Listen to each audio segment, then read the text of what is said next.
अस्सलामुअलैकुम व्यूअर्स, कैसे हैं आप सब लोग। उम्मीद करती हूँ सब खैरियत से होंगे।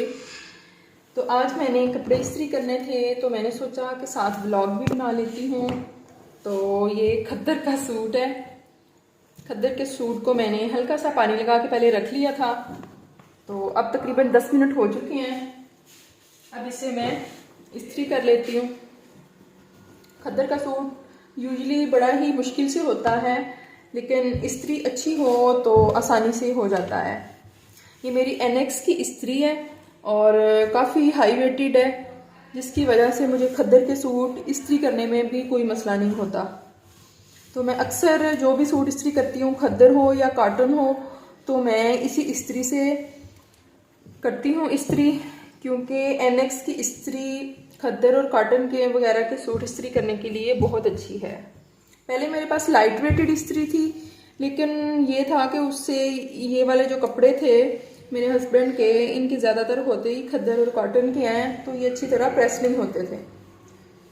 तो फिर मैंने क्या किया, मैंने इस्त्री चेंज कर ली, क्योंकि मुझे पता है मुझे तो कपड़े घर पे इस्त्री करने हैं।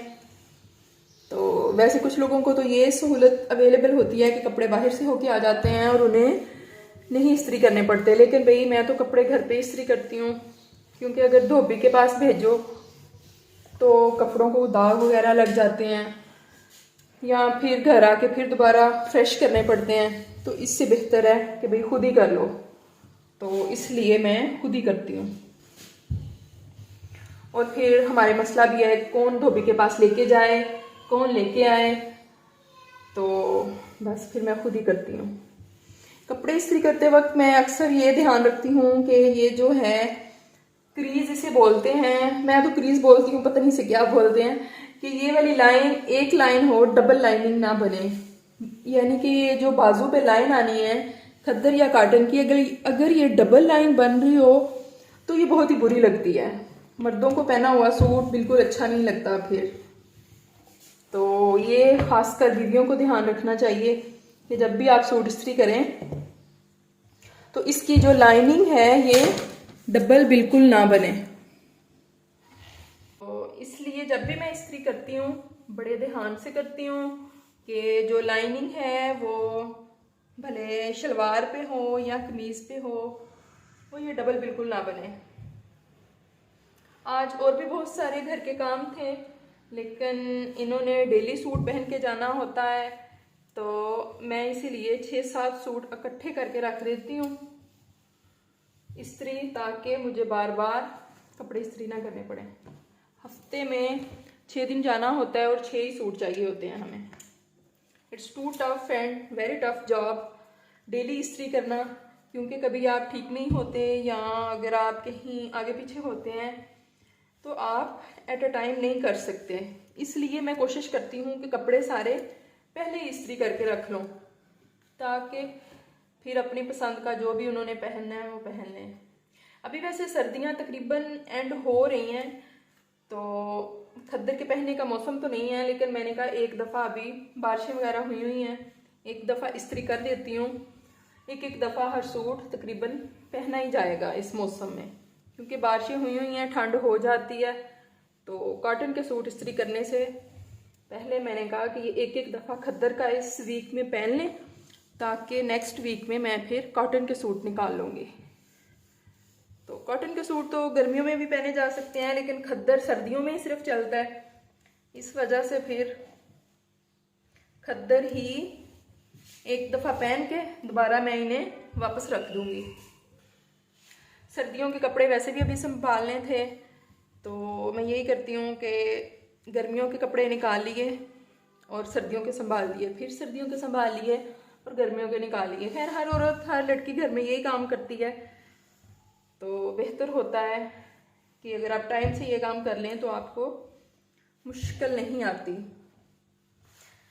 कपड़े प्रेस करने मुझे शादी से पहले तो बिल्कुल भी नहीं आते थे, ना मैंने कभी किए थे, लेकिन शादी के बाद तो फिर सब कुछ आपको करना पड़ता है।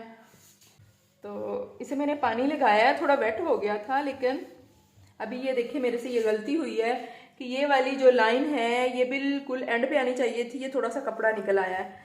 लेकिन अगर मैंने इसे ठीक किया तो इस साइड पे फिर डबल लाइन बन जाएगी। डबल लाइन बनेगी तो वो मैं दोबारा पानी लगाऊंगी तो फिर भी वो सही तरह इस्त्री नहीं होगी। लिहाजा मैं इसको ऐसे ही छोड़ती हूँ, क्योंकि ये वाली जो लाइन थी ना, ये बिल्कुल एंड पे आनी चाहिए थी। खैर, इसे मैंने छोड़ा। अब करती हूँ कॉलर इस्त्री। ये हो गए बाजू इस्त्री। अब इसका करूँगी कॉलर। खद्दर का सूट जो होता है ना, बहुत ही सख्त किस्म का होता है और इसे इस्त्री करते वक्त बड़ा मुश्किल का सामना करना पड़ता है।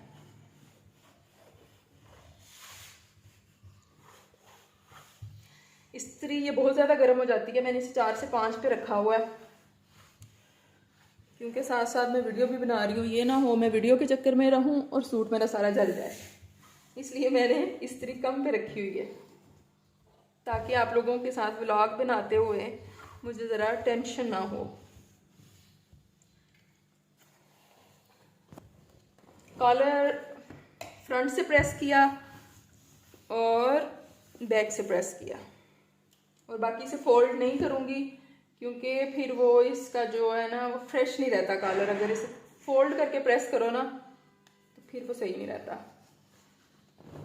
अब ये जो बटन यहाँ दूसरी साइड पे लगे हैं, ये वाली भी कॉलर की पट्टी भी ऐसे प्रेस करूँगी अच्छी तरह से, क्योंकि मेरे जब सूट पहनता है तो कॉलर और बाजू और जो कॉलर की पट्टी है, ये बहुत अच्छी तरह से इसकी फिनिशिंग हुई हो, इस्त्री करते वक्त तो अच्छी लगती है।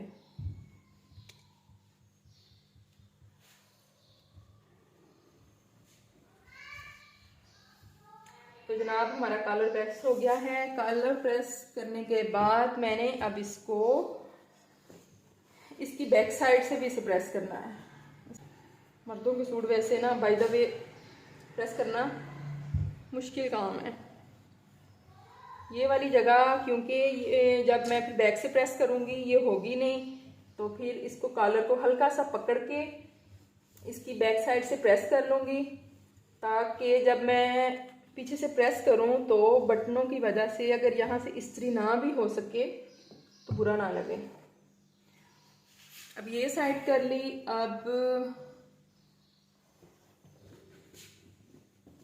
अब मैं करूँगी ये वाली साइड। इसे क्या बोलते हैं, शोल्डर बोलते हैं, क्या बोलते हैं, आई डोंट नो क्या बोलते हैं, लेकिन ये एक अलग ही पार्ट होता है।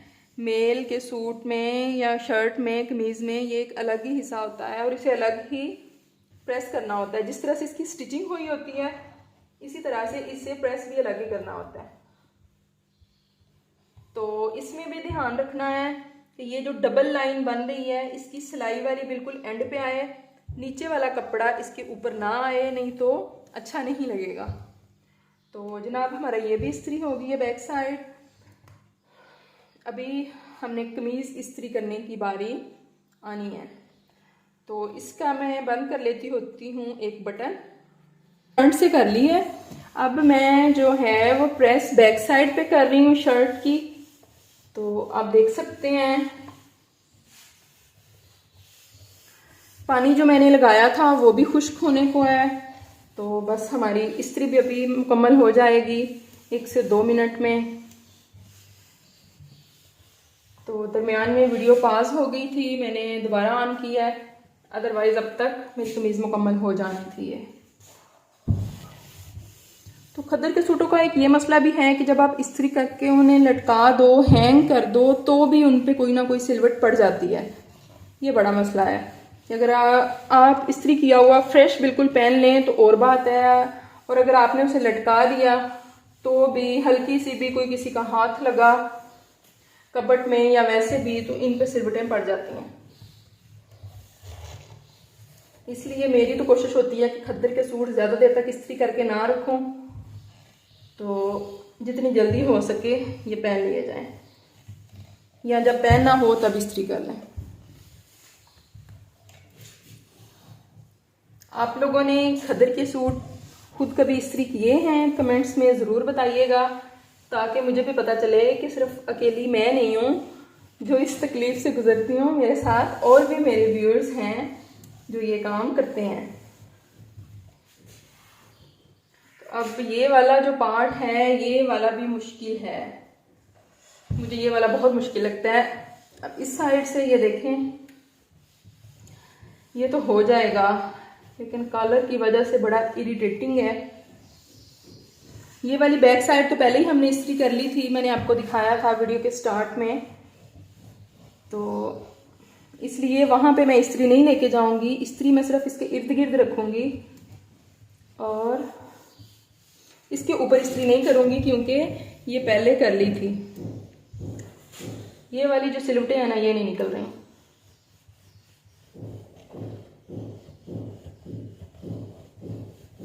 ये भी निकल गई हैं। अब हम फ्रंट पे देख लेते हैं कि जहाँ पे कोई एरर्स हैं, सिलवटें पड़ी हैं, तो वहाँ से मैं दोबारा कर लूँ, क्योंकि फ्रंट वाला तो एक कंपल्सरी पार्ट है। तो इस पे मैं सब पे हल्की हल्की फिर इस्त्री कर दूंगी ताकि बिल्कुल फ्रेश रहे।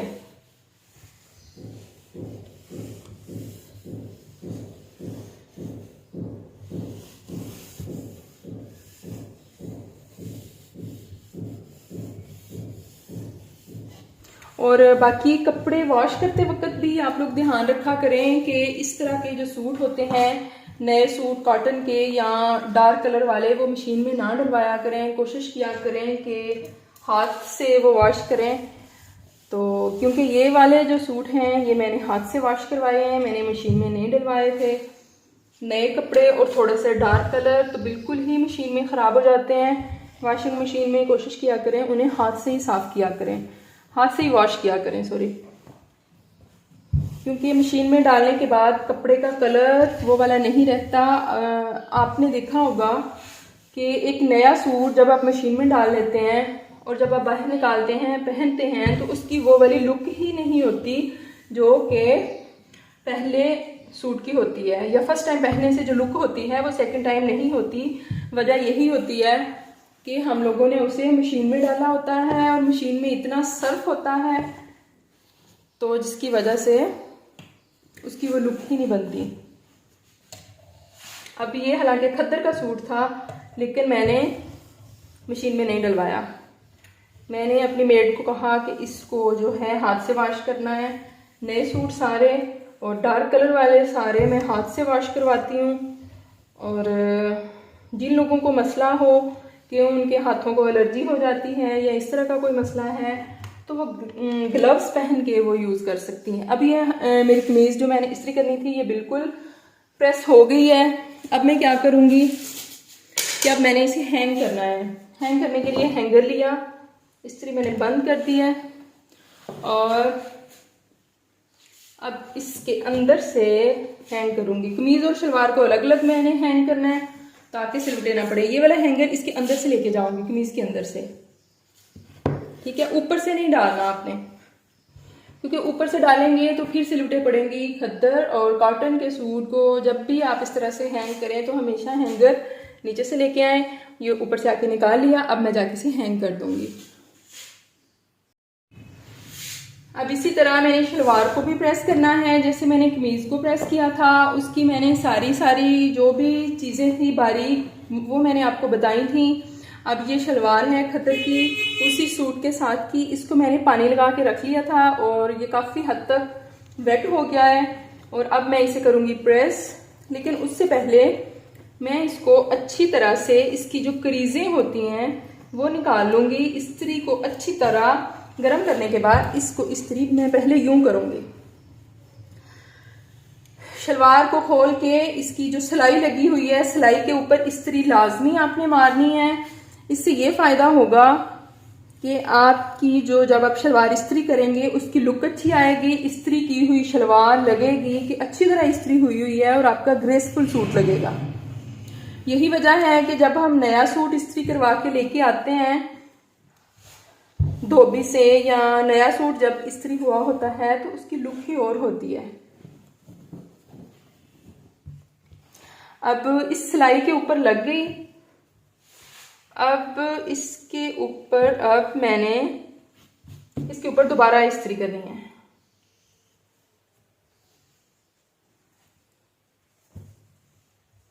अब ये जो क्रीज है सिलाई वाली, इसके ऊपर मैं दोबारा मारूंगी।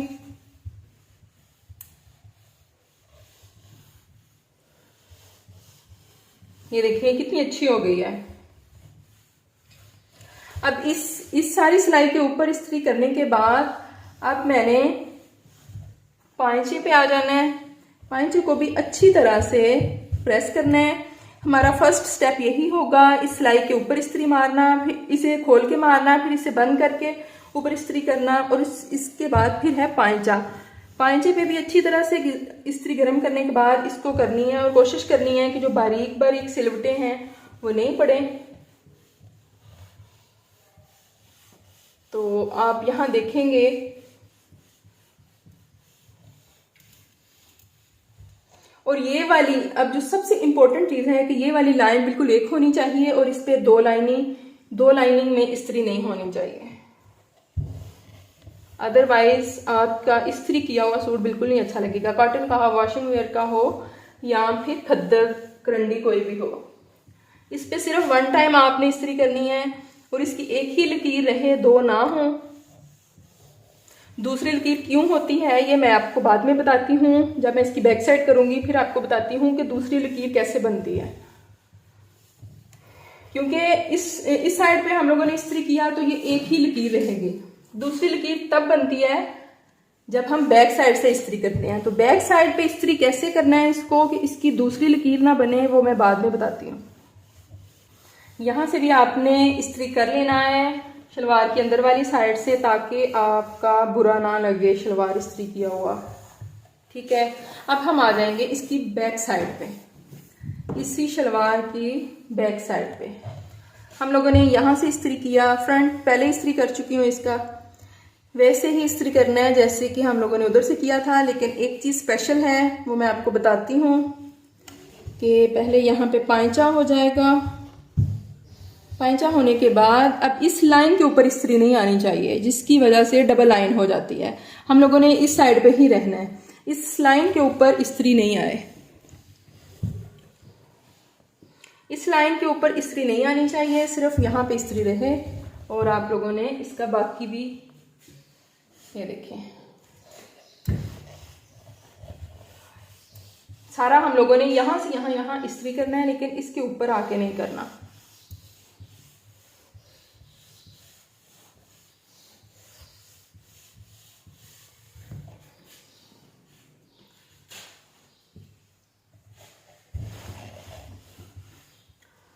खद्दर के सूट को बड़ी जल्दी सिलवटें पड़ती हैं और इस्त्री करना बहुत मुश्किल होता है, लेकिन आप इसे पानी लगा के रख दिया करें, और तकरीबन 10 से 15 मिनट आपने इसे पानी लगा के ही रखना है और छोड़ देना है। अदरवाइज आपका सूट सही तरह इस्त्री नहीं होगा। अगर आप पानी लगा के फ़ौरन इस्त्री करने लग जाते हैं तो आपका सूट अच्छी तरह इस्त्री नहीं होगा। ये टाइम टेकिंग है, लेकिन ये कि अच्छा लगता है इस्त्री किया हुआ इस तरह से। अब ये वाला पार्ट तो हो गया इसका, अब बारी है दूसरे की। इसको भी वैसे ही करना है, और इसी तरह शलवार की दूसरी साइड भी हम वैसे ही इस्त्री करेंगे जैसे कि मैंने पहले बता दिया है। वीडियो अच्छी लगी हो तो मेरा चैनल ज़रूर सब्सक्राइब कीजिएगा, वीडियो को लाइक और शेयर भी कीजिएगा, ताकि आइंदा आने वाली वीडियो भी आप तक आसानी से पहुंच सके।